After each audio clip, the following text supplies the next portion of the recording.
what this is all about is your right to freedom of speech. What made America great is an independent, vigorous press. If a jerk burns a flag, America is not threatened. Political speech is the heart of the First Amendment. For expressing their religious beliefs. Now is the time to make justice a reality for all of God's children. Welcome to Speaking Freely, a weekly conversation about the First Amendment, the arts, and America. I'm Ken Paulson, the Executive Director of the First Amendment Center. Joining us today is one of this country's most successful singer-songwriters, a man whose music is both topical and timeless, Tom Paxton. Welcome, Tom. Thanks, Ken. Great to have you here. Thank you. You don't hear that about a lot of people anymore, being called topical singer-songwriters. No. They figured out a long time ago that there was absolutely no money in it. And I'm still trying to learn that lesson. I tell people that that they can make tens of dollars writing songs like this. Obviously, it's not the only kind of song I write, but I believe in writing these kinds of songs. I tell my songwriting students that they should write the kinds of songs they like to hear.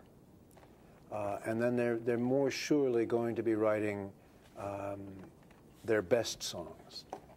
And for me, the songs that I loved to hear when I was a young artist were the folk songs and the songs of people like Pete Seeger and Woody Guthrie and the Weavers, songs that didn't just tell a story but had a point of view about the human condition. In fact, wasn't it a Weavers performance at Carnegie Hall, that album that sort of turned you on to the profession? Oh, the most important album, I think, into the entire folk song revival in America was the Weavers at Carnegie Hall, which was recorded Christmas Eve, 1956. And I recently listened to it again in the car. It's out, of course, on CD. And it brought back all the excitement that I felt the first time I heard it. It's an incredible gamut. I mean, it really is like an introduction to folk music. Everything from Kisses Sweeter Than Wine to Green Sleeves to a song from the Spanish Civil War to When the Saints Go Marching In and Rock Island Line and on and on. How old would you have been when you heard that album? I must have been about 19. I was at the University of Oklahoma. I'm an Oklahoma boy. And I went there in the fall of 55 and entered the drama school, Fine Arts College. And I ultimately took a degree there in 59 in drama. I thought I wanted to be an actor. And the reason I thought I wanted to be an actor was because it was literally beyond my wildest dreams that I could sing at all. I mean, I was in the junior choir, but I wasn't even in the chorus in high school. I didn't know I could sing. I loved singing. But while I was learning folk songs because I just had to. I had an old guitar an aunt had given me and painfully figured out the chords and learned to sing songs from the Burl Ives songbook. And when I went to the university, I met other guys who liked folk songs too, and we would dig these songs out of albums and write out the lyrics. And it wasn't until I was, I guess, about a junior that one morning a roommate of mine told me that, gee, I really enjoyed hearing you sing at the party last night. And it was like a thunderclap to me. My God, you know, someone actually would like to hear me sing. And so I never looked back. I mean, by the time I got out of the university, this is what I really had to do. And I didn't know I could write songs. Yeah. That came later. I mean, I wrote my first song in the back row of a Shakespeare lecture at OU. And I'm ashamed of myself because I loved Shakespeare. I don't know why I took the day off and wrote a song instead. And it was about as bad a song as you can possibly imagine. Which I gather you don't perform anymore. Oh, no. I have, however, printed the lyric to that song in a long introduction in a songbook that I've just brought out because I want people to see that, you know, if you can start there with that song and then write passable stuff later, anyone can do it. I mean, it's worth trying anyhow. What was the topic of that first song? It was an absolutely phony Elizabethan murder ballad. Highly commercial stuff. Oh, yeah. And I mean, it was full of these and you know, it couldn't have been more inauthentic than it was. Was anybody recording Elizabethan ballads? Not a lot. No, well, if they were recording real ones. They didn't need, you know, a 20th century copy. Luckily, I didn't know it was as bad as it was. I think that this kind of cloud of unknowing descends on a blessing for young writers is not to realize how bad the early stuff is. And I was encouraged by it. Hey, I had written a song. So I kept writing songs. And about 50 songs later, while I was in the Army, I wrote my first, what I call keeper, which was The Marvelous Toy. Oh, my. Yeah. That's quite a keeper. Yeah. I understand you wrote that actually during a typing class? It's a true story. I was in the crack clerk typist school at Fort Dix in 1960, and part of our curriculum was, a typing class. Well, about 6 or 7 of us could have passed the final on the first day. We could already type, you know. But of course, the Army has its own logic and said, you are in the clerk typist school, you will learn to type. So we had to go to the 2 hours a day, 4 days a week in this broiling hot classroom to learn to type. And if you already know, it'll kill you to do it again. So I would make up letters home on the typewriter, and I would write bad beat poems on the typewriter. And finally, one day, I made up the lyric to The Marvelous Toy on the typewriter. Which is probably one of your most popular songs. And it is, yeah. And one of the best known worldwide. Could we hear some of a little of that? Sure. When I was just a wee little lad, full of health and joy, my father homeward came one night and gave to me a toy. A wonder to behold it was, with many colors bright, and the moment I laid eyes on it, it became my heart's delight. It went zip when it moved, bop when it stopped, brrr when it stood still. I never knew just what it was, and I guess I never will. The first time that I picked it up, I had a big surprise. For right on its bottom were 2 big buttons that looked like big green eyes. I first pushed one, then the other, then I twisted its lid. And when I set it down again, this is what it did. It went zip when it moved, bop when it stopped, and brrr when it stood still. I never knew just what it was, and I guess I never will. It first marched left and then marched right, then marched under a chair. When I looked where it had gone, it wasn't even there. I started to cry and my daddy laughed, for he knew that I would find, when it turned around, the marvelous toy chugging from behind. It went zip when it moved, bop when it stopped, brrr when it stood still. I never knew just what it was, and I guess I never will. The years have gone by too quickly, it seems. I have my own little boy. Yesterday I gave to him a marvelous little toy. His eyes nearly popped right out of his head, and he gave a squeal of glee. Neither one of us knows just what it is, but he loves it just like me. It still goes zip when it moves, pop when it stops, brrr when it stands still. I never knew just what it was, and I guess I never will. Oh, I never knew just what it was, and I guess I never will. Clearly, you had a much more productive typing class than I ever had. Better typing class, yeah. It was actually very productive. So this is a song that gave you the confidence to say, hey, I can do this. This song actually had an even more important impact for me, because later in 1960, when I was out of the Army, and I was here in New York, down in the Village, one afternoon, a classical guitarist named John Stauber, who was accompanying a singer named Leon Bibb those days, came in the Gaslight, saw me, and said, you know what you really ought to do is go up to 57th Street to an audition, because I just heard that the Chad Mitchell Trio are auditioning to replace one of their original guys who's going to go back to school. So I came up to, it was Columbia Artists Hall, across from Carnegie Hall, and auditioned. For some reason, I didn't have a guitar with me. I had to borrow a guitar of their accompanist, Jim McGuinn, better known later as Roger McGuinn. And I sang something, and their musical director, a man named Milt Oken, said, can you sing a little Jamaican farewell? So, down the way where the nights are gay, and he said, I think we're going to use you. I couldn't believe it, and I was in. I'd never won an audition before.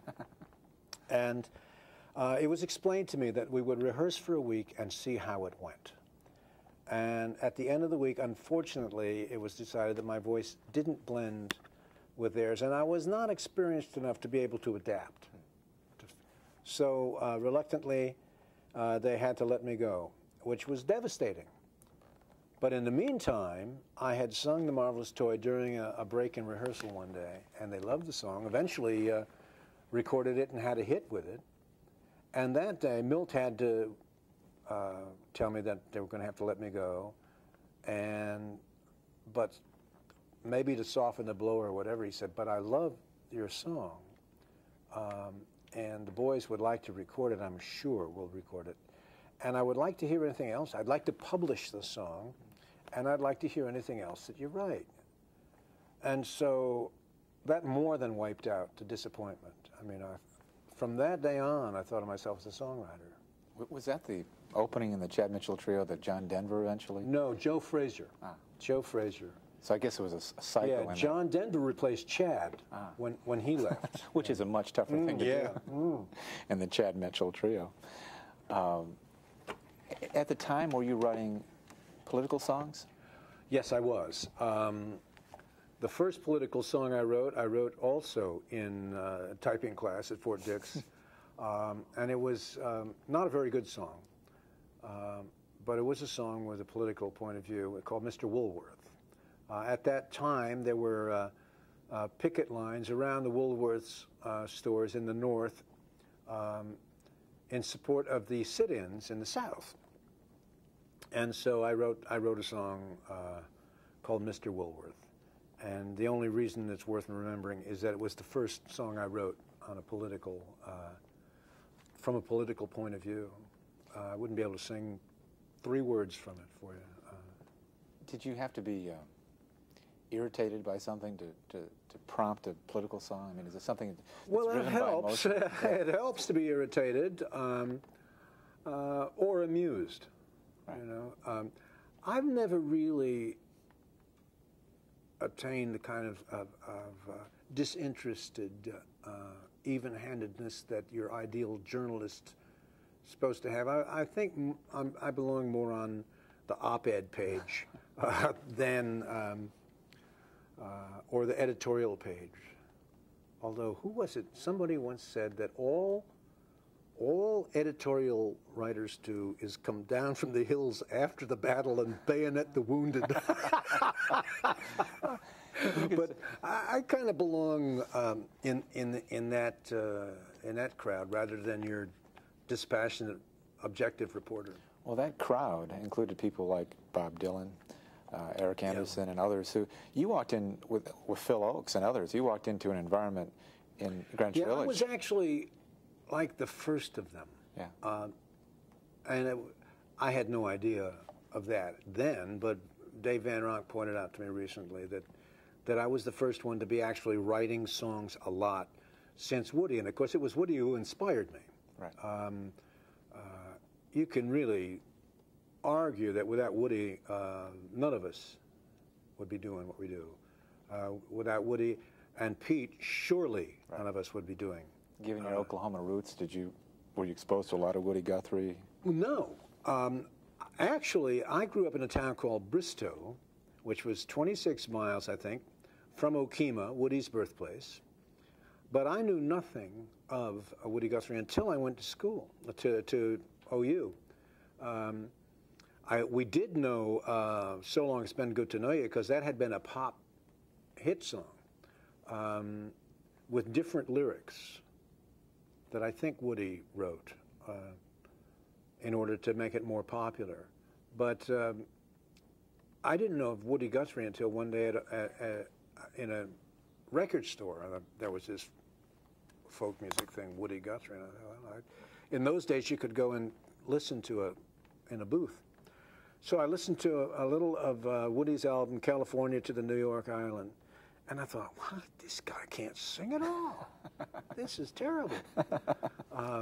Because I was used to hearing trained voices like Burl Ives. You know, I really like Burl Ives singing, beautiful singing. And here was this rough, kind of flat hillbilly kind of voice. And I thought, this is not very good. But then, you know, I began to listen to the songs, and then I began to listen to the voice, and I began to hear the man. And so it was not a long transition to becoming a real Woody Guthrie fan. Of course, so I began learning Woody Guthrie songs, you know, like So Long It's Been Good to Know You, and Pastures of Plenty, and This Land Is Your Land, so many that were part of my repertoire, my active repertoire for a long, long time. And you basically led the way in the village, and all these other people walked in the door? I don't think of myself as a leader. I just think I was just chronologically first, that's all. You know, given your first impression of Woody Guthrie's voice, what was your first impression when Bob Dylan stepped to the mic? Oh, well, by then my ears were better. You know, my ears were better by then.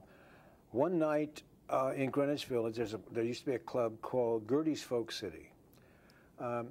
So one night, Dave Van Ronk and I, apparently we had already done our 3 songs apiece, and we were sitting there drinking beer, and this scruffy kid in a black corduroy cap, what they called a Huck Finn cap, and a harmonica rack, and I think a Gibson guitar, got up and sang 3 Woody Guthrie songs. And both Dave and I, who were not easy, said, yeah, not bad. This guy's all right. So in next to no time, Bob Dylan was the most talked about, argued about artist in the village. I mean, they were accusing him of being a Woody Guthrie clone, which was nonsense. He didn't sound like Woody Guthrie. Jack Elliott in his early days sounded much more like Woody than Bob ever did. But Bob had a tremendous repertoire of Woody Guthrie songs. He knew Woody Guthrie songs no one else knew. And perhaps when he didn't write them, perhaps Bob did, but who knows? Turned out to be a pretty fair writer. Do you recall your reaction to Dylan's first compositions?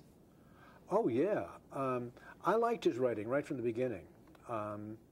And I have to tell you about one night, the Gaslight Cafe where most of us worked was on McDougal Street. And it was down about 8 steps. It was a cellar. It was a coffee house, no booze. It was not a large place at all. Upstairs, on the first floor, in the back, there was a little apartment that the Gaslight rented or owned or something, just kind of a storage room. And we set up a table, and then we had this penny ante poker game that was continuous. And my roommate at the time was a guy named Hugh Romney, who became later widely known as Wavy Gravy. And he was a poet, beat poet. And he had this portable typewriter, or what we would call now a laptop typewriter, that he had left in this room for general use. And so one night I came in early for work, and Bob was in there, tapping, and had just finished this long poem. And he said, "What do you think of this?" So I looked at this thing and I said, "Well, these, wild imagery, what are you going to do with it?" And he said, "Well, I don't know." I said, "Are you going to, put music to it?" He said, "Well, you think I should?" I said, "Yeah, because otherwise it's just something to go in some literary quarterly or something, but this way, you'll have a song out of it." So the next night, Bob never worked at the Gaslight, but he was there a lot and would get up late at night and do a set. And he got up and he sang this new song called "It's a Hard Rain's Gonna Fall." And nowadays, when I hear him sing it, and it gets into like what seems like the 20th minute, I think, did I make the right decision in advising this? No, I'm just kidding. It's a great song. It's you could have told him to hold it to a page, maybe, yeah. rather than the multi-page. Maybe we could edit this, Bob. Yeah. Could you play something from that period of your career? Sure. Let me think. Now, this would be, yeah, I could do one of the political songs I wrote. The first song I wrote in response to the Vietnam War was after the Gulf of Tonkin farce and everything. I got a letter from LBJ. It said, "This is your lucky day. Time to put your khaki trousers on. We've got a job for you to do. Dean Ruskett's caught the Asian flu, and we are sending you to Vietnam." Lyndon Johnson told the nation, "Have no fear of escalation. I am trying everyone to please. And though it isn't really war, we're sending 50,000 more to help save Vietnam from Vietnamese." We landed in some swampy hole, just where we landed in some swampy hole. We went out on a night patrol. Just who was very hard to tell. With Martha Ray and 13 mayors, half of Congress, 6 ball players, and Ronald Reagan yelling, "Give 'em hell." Oh, Lyndon Johnson told the nation, "Have no fear of escalation. I am trying everyone to please. Though it isn't really war, we're sending 50,000 more to help save Vietnam from Vietnamese." I can't remember anymore. A long time ago. That's wonderful. And did you suffer any kind of backlash from writing that kind of pointed political song? Not as much as you'd think. I think I was actually very small potatoes, when it came to establishment outrage. Oh, Judy Collins took some heat. Judy for that Collins song. took a hit for singing this song. She was denounced. She and I are both proud to say she was denounced on the floor of the Rhode Island legislature for singing this communist song about Lyndon Johnson telling the nation. We got called communists a lot, But as I pointed out to someone recently, we, and I say, the bunch of us, we were post-communist. And the Communist Party was laughably moribund by the time we came along. I don't think I knew anyone my age who was actually a communist. And there was a generation before you that many were who may or may not have been communists, but who certainly faced congressional hearings and had to come in and defend their Americanism and then got blacklisted. So you never had a situation where you felt like you were being denied jobs because of the kind of thing. I'm sure that there were jobs I was never asked to do. Right. Because of the work I was doing. That wouldn't surprise me to learn that. To what extent did the political climate of the 60s drive your music? Oh, greatly. Another thing that I hear from young writers now, and they're right, is that they say there's nothing to write about. Of course, they're wrong, but what they mean in essence is there's nothing huge to write about such as we had. I mean, in one decade we had a huge social movement, the civil rights movement, which transformed the face of this country. I graduated from a segregated school system, and it didn't occur to us that there was anything wrong. It was, I look back in absolute amazement. I remember seeing whites only signs and all that, and I guess I was brought up properly because as soon as I became aware of that, I thought, well, that's wrong. That is wrong. And it's a short step from thinking that something's wrong, there's a better way of doing it, to accepting a role in in that movement. And so, I mean, it was very small. My part in that movement was very small. But I'll sing you something that I've just written. I haven't even recorded this yet. Except I put it on a children's album, but I'm going to put it on the next regular album I do as well. That civil rights movement transformed this country. Later on, we had the war in Vietnam, and all the political upheaval that came from that, and that was the context in which we were all writing. I mean, that informs your writing. It's not the only kind of songs you write. I mean, I wrote love songs and children's songs and all kinds of songs, but you were never free of that going on. But anyhow, the civil rights movement, and I can't tell you how tiny my part in it was, but I was committed to it. When I think of it, the image that always comes to me is just masses of people in motion, marching, bridge at Selma, marching to Montgomery, marching on Washington. And so I was thinking about it one day. I had been singing a little song for my grandson, trying to, not so much to put him to sleep, as to calm him down a little so he would, sleep would come into the picture at least, you know. And I was just going, da da da da la da da da da da da da da da, and it was working, you know. After about the 30th time or so, he started cooling off, and I began to get very bored doing that. I began to think, well, there must be some words, and so some words began to come to me. Your shoes, my shoes, done walk a mile or two. Your shoes, my shoes, done all shoes can do. Oh, your shoes, my shoes, done walk a mile or two. Your shoes, my shoes, done all shoes can do. Then I began to wonder, maybe there's something that can be sung along with that, a counterpoint. And so I came in. They walked with Rosa to the front of the bus. They walked with Martin when he prayed for us. They walked with me, they walked with you. They done all shoes can do.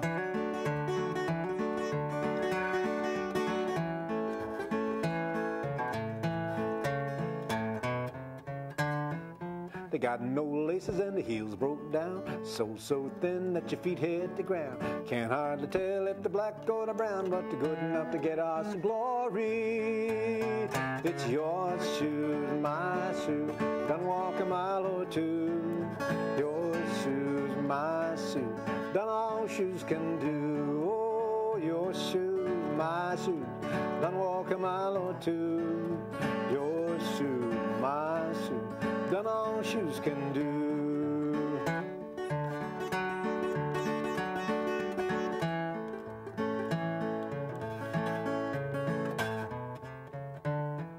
They been up the mountain where trees don't grow, been across the desert where they never seen snow. Shoes so tired that they can't hardly go, but they're good enough to get us glory. It's left shoe, right shoe, don't know the size. Shoes on the ground and the eyes on the prize. They've been to the river and they've been baptized. They're good enough to get us glory. It's your shoe, my shoe, done walk a mile or two. Your shoe, my shoe, done all shoes can do. Oh, your shoe, my shoe, done walk a mile or two. Your shoe, my shoe, done all shoes can do. They walked with Rosa to the front of the bus. They walked with Martin when he prayed for us. They walked with me and they walked with you. They done all shoes can do. They walked with Rosa to the front of the bus. They walked with Martin when he prayed for us. They walked with me and they walked with you. They done all shoes can do. And they're good enough to get on to glory. Wonderful. It strikes me that something that does not exist today, and probably existed then, is when you sat down to write a song, you hoped others would record it. You hoped audiences would enjoy it. But I have to believe you also hoped that maybe you might make a difference with that song. No question about it. I think it's a big leap from thinking that you might make a difference to thinking that you do make a difference, however. I think grandiosity is a short step to thinking that you're a leader instead of a member. I don't have any idea whether our songs help change the world. Although I suspect that "Blowing in the Wind" had a great effect, and you can't imagine the civil rights movement without "We Shall Overcome," which was partially written by Pete Seeger and Guy Carroll, and they adapted an old hymn that went, "I shall overcome, I will overcome." But you certainly, I think writing songs like those songs wasn't so much that you thought you were going to have a tremendous effect as it was the urge to get into the conversation, to say something, to speak up. Some people write letters to the editor, and we would write songs and put them in Broadside magazine. Right. You know? That was really an extraordinary publication. Oh, yeah. There's nothing like it on the planet. No, and you know what? They've now brought out this wonderful 5-CD box set based on the old Broadside recordings. And I mean, they're old recordings, and some of them we made in the living room of the founders of the magazine on very cheap recorders. But for those who aren't familiar with the magazine, it was basically sheets of paper with new songs. Yeah, it was mimeographed. It was mimeographed, and it came out monthly or twice monthly, and they were all new political songs. That's "Blowing in the Wind" appeared in Broadside magazine for the first time it appeared anywhere. And now they brought out this wonderful box set, and I thought, you know, with the internet now, and with musical notation software that is so fast, that maybe it's time for someone else, not me, but someone else, to start it up again, you know, to publish more songs like these. Because there is no place for songs like these except in the conversation. They're part of the conversation. They're not marketable songs. I mean, I would think that of all the songs that ever appeared in Broadside, that "Blowing in the Wind" is the only song with real commercial value to it, that actually made money. Another thing I tell my students is, don't be afraid to write songs that'll never make you a dime. Don't be afraid to do that. Let those songs come out. Let them come out. Sing them if you like them.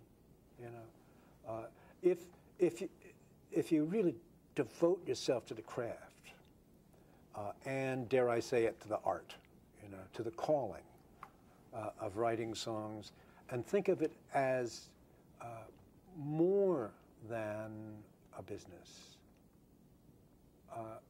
You'll be amazed at some of the things you'll write. You know, if you don't feel that everything you write must be commercially viable, although it never hurts. I mean, I have a lot of friends in Nashville who are, you know, very successful commercial writers, and they write a lot of great songs, and we have great conversations. And they have a knack that I don't think I have. You know, it's a moot point where if I had moved to Nashville and dedicated myself to writing commercial songs, would I have succeeded? I have no idea. You're very modest about your own accomplishments, and we talk about changing the world, and I think I value your perspective on that, but I think a strong case can be made that you wrote the single most important song, the single most moving song for those who believe strongly in preserving the environment, whose garden was this. Well, thank you. And that was wonderful to hear that. Yeah, that was written for the first Earth Day. So it was a song for an occasion. And my experience of songs for an occasion has been almost, with this almost sole exception, you write a song for an occasion and you sing it on that occasion, and maybe people like it because it's the occasion, but it seldom lasts much past that. This is the exception. I still do this song.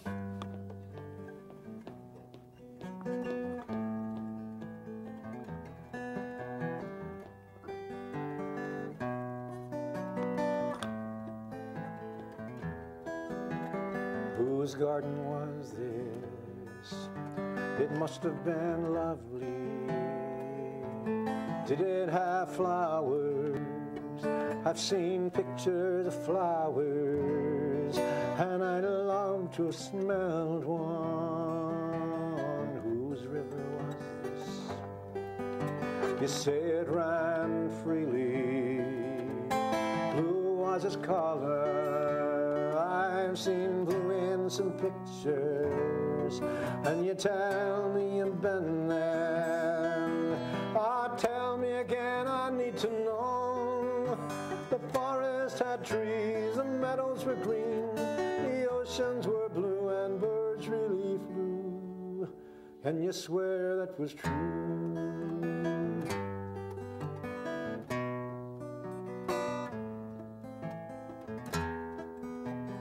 Whose gray sky was this, or was it a blue one? Nights there were breezes, I've heard records of breezes, and you tell me you felt one. Whose forest was this? Why is it empty? You say there were bird songs and squirrels in the branches, then why is it silent? Ah, tell me again, I need to know. The forest had trees, the meadows were green, the oceans were blue, and birds really flew.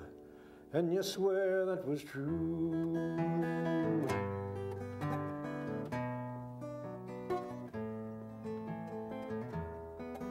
And whose garden was this? It must have been lovely. Did it have flowers? I've seen pictures of flowers, and I'd love to smell one.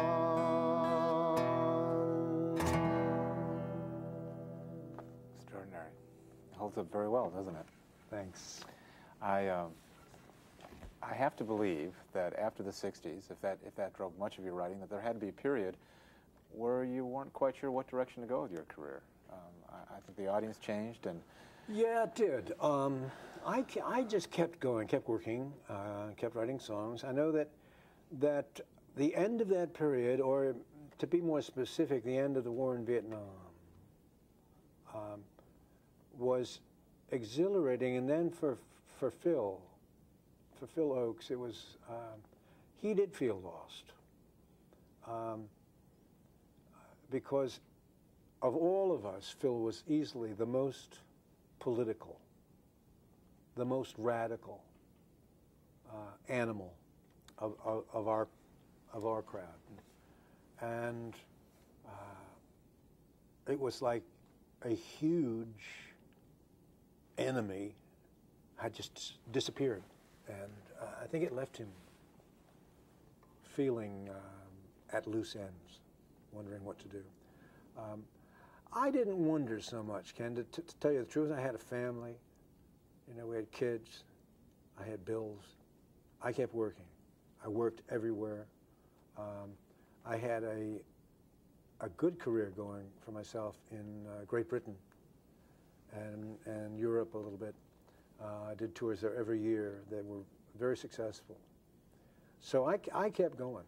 And then, of course, when we got Ronald Reagan, the game was afoot again. I've often said, half jokingly, if Phil just could have lasted until Ronald Reagan became president, that would have done it. He'd be with us still. But of course, that is to underestimate the power of a thing like depression. Right.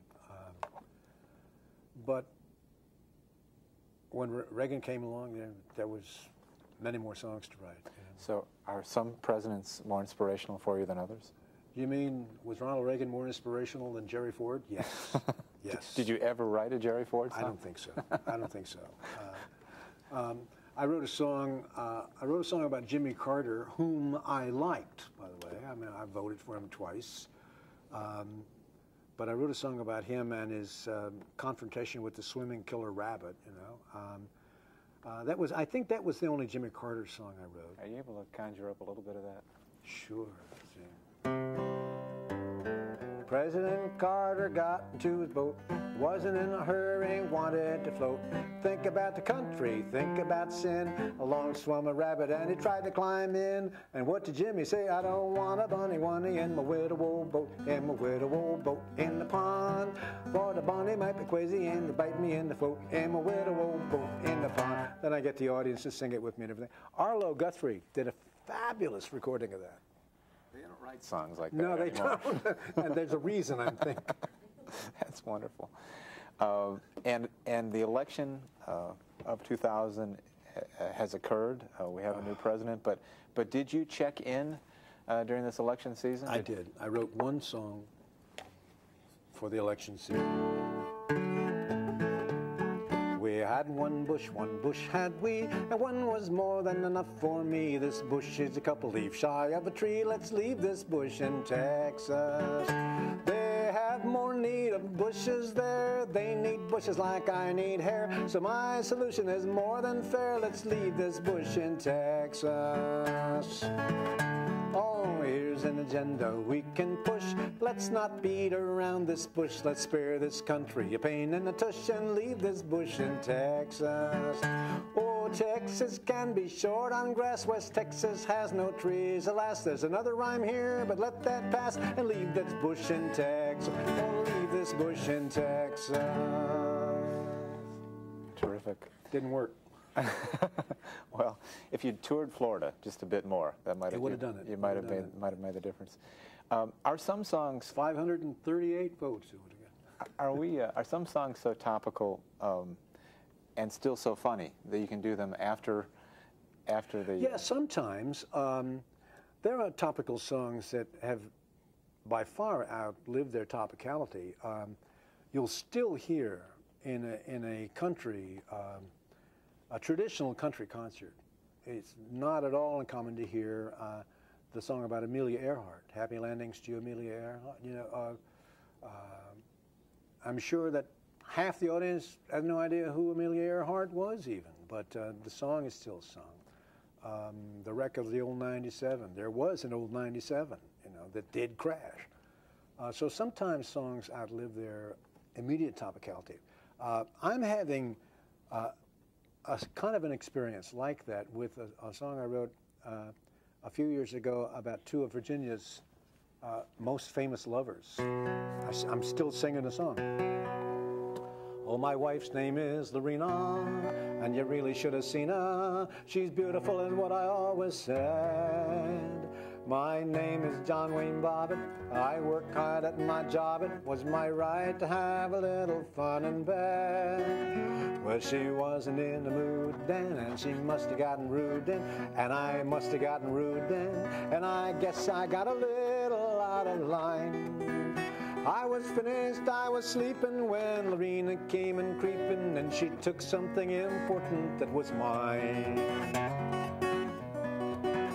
Yes, my angry little wifey took her little kitchen knifey and she did a little homemade surgery. She took the knife I bought her, she made me a little shorter, and she took off with the very best of me. She jumped into her Toyota, she took off with my promoter, and she knew how much I missed her when she'd gone. Then Lorena told the copy where she'd flung my little floppy, and a very kindly doctor sewed it on. I got back my little buddy, it's my little understudy, and it's going to work according to reports. But it cowers and it cringes and it's tender around the hinges, so I guess I better keep it in my shorts. Well, we'll have to run a disclaimer on the screen. Send the kids to another part of the house. Absolutely. Frightening song. Let's talk a little bit about kids, given your own writing songs for kids. Much of the censorship battles today have to do with protecting young people. Congress gathers together and Sure. they have hearings about violent media. There are any number of city councils in this country trying to ban Eminem and Marilyn Manson from auditoriums because they say they're a bad influence on young people. And the internet is an extraordinary place, but it also is a place where pornography can pop up at the end of any search. What's your take as a father and as somebody who's written for children about popular culture and kids, and where censorship and guidance fall into that? If when I was a kid, all of that was available, it would have made growing up well a lot more difficult. A lot more difficult. I know that if my friends and I had access to the kinds of video games now, you know, with heads flying off and stuff, our reaction would have been, yeah! So I can understand the power of these things. I mean, the graphics and everything and the sound, it's very, very difficult for a kid to resist that kind of stimulation. It's very stimulating. So I don't have the answer, except that I know the answer lies within the relationship of adults to children. You know, guidance. I don't think we can come in and censor stuff. I don't think that's the answer, because the stuff is gonna be there. You know, whether you have to sneak to get it or walk in to get it, it's gonna be there. And if people have not been guided by responsible, loving parents and mentors, then they'll go find that stuff. If they're presented with a different worldview, different picture, different example is the main thing, they're more likely to be armed against it. Does the spirit of what you wrote in the 60s continue in any form today with younger artists? Do you hear folk singers out there who sort of resonate with the same kind of spirit? Oh, absolutely. Ani DeFranco. I mean, Ani is a very committed, activist kind of artist. I mean, her art is confrontational with the society, that parts of society with which she's in disagreement. She's in your face with it, and brilliantly. And yeah, there are other people writing topical songs. Not as many as I would like to see, but then, you know, I'm who I am.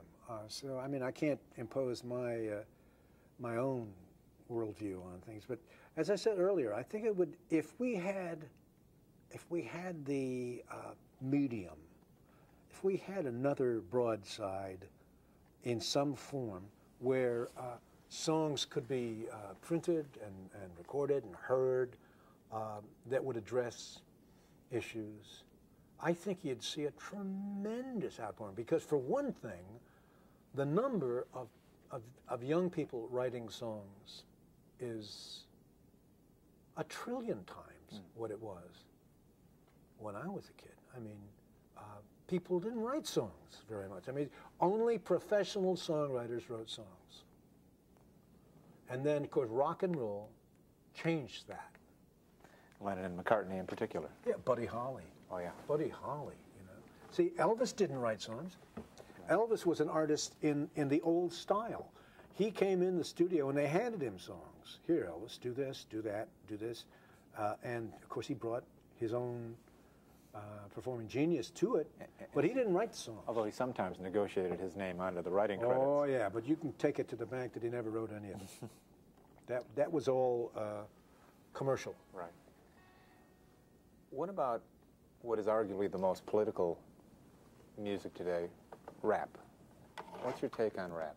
Well, rap is what we used to call talking blues. I mean, the oldest talking blues in country music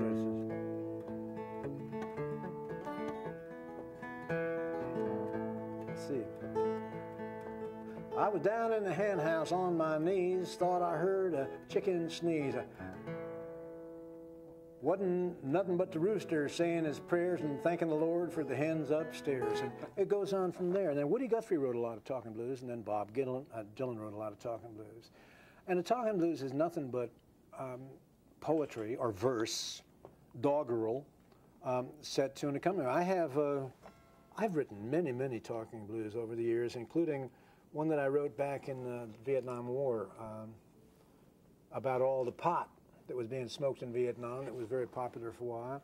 And now I have one that I'm doing that goes... we'll get back to rap in a second, I promise. I went out to the local mall, found a shop that had it all. I flashed my Visa. When I got back, I had me a spanking new iMac. It was a purple one, kind of an electronic grape.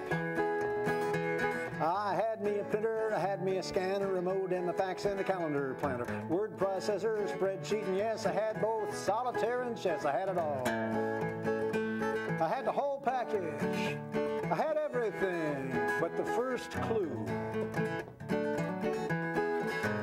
But I took it out and I plugged it in, and I was ready to begin. I took a deep breath, I showed no fear. The little screen thingy said, click here. I clicked there. Clicked again. Nothing. But then I heard a buzzing sound, and there upon the screen I found a sign that told me what I'd done. You have made an error, type 1. So I typed 1. Another sign came up, said, we'll do the jokes if you don't mind. And it goes on from there, more computer disasters. But that's a talking blues form. And rap, to me, is a very urban development of the same idea of verse recited rhythmically, which I'm sure is the way the Iliad was first recited, rhythmically. And of course, they have added all kinds of techno-pop effects to it, very effectively, too. I mean, they're very good at that kind of thing. And yes, it is political. It is political, and it addresses issues that are of importance to its audience. I don't think it's getting much outside its audience, but then neither did we. You know, I don't. Once again, it comes back to how much effect you have, really. But while I really respect the idea of rap, what I don't like is I don't like the sexism. I don't like the misogyny in it. I don't like the violence. That ain't funny. And it's a horrible example. I mean, this young basketball player who brought out this rap thing is sending a terrible message, I think. So art can be misused. Right. Thank you for the conversation, and thank you for the concert. It's a pleasure being with you. Our guest today has been Tom Paxton. I'm Ken Paulson, back next week with another conversation about the First Amendment, the arts in America. Hope you can join us then for Speaking Freely. It's a lesson too late for the learning, made of sand, made of sand. In the wink of an eye, my soul is turning. In your hand, in your hand. Are you going away with no word of farewell? Will there be not a trace left behind? Oh, I could have loved you better, didn't mean to be unkind. You know that was the last thing on my mind. You've got reasons aplenty for going. This I know, this I know. For the weeds have been steadily growing. Please don't go, please don't go. Are you going away with no word will there be not a trace left behind? I could have loved you better, didn't mean to be unkind. You know that was the last thing on my mind.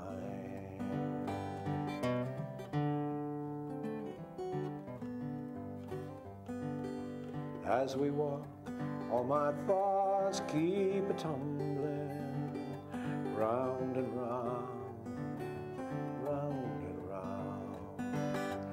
Underneath our feet the subway rumbling, underground, underground. Are you going away with no word of farewell? Will there be not a trace left behind? I could have loved you better, didn't mean to be unkind.